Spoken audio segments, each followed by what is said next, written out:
Hi hi hi hi hi. Maveli വന്നു.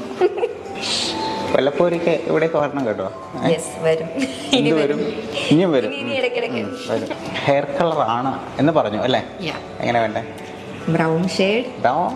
Brown മൊത്തത്തിൽ ഒരു ബ്രൗൺ വൈൻ.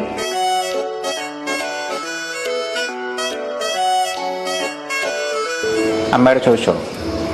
അമ്മയ്ക്ക് പറഞ്ഞു. എന്ത് പറഞ്ഞു? പറഞ്ഞു ബ്രൗൺ വേണം. എന്റെ കാര്യത്തിൽ തീരുമാനമാവോ? ആവില്ല. ഉറപ്പാണല്ലോ. ബൂസ്റ്റ് ചെയ്യണം കളർ അല്ലെ? കളർ കാണണം. ചേഞ്ച് വേണം. കേളി ഹെയർ ആകുമ്പോൾ ചേഞ്ച് വേണം. നല്ലൊരു കളർ കൊടുത്തിട്ട് മേക്ക് ഓവർ ചെയ്യാം. ട്രിപ്പ് പോവല്ലേ, അപ്പൊ അതിനുശേഷം ഞാൻ ഉണ്ടാവും അമ്മയെ കാണുന്നത്.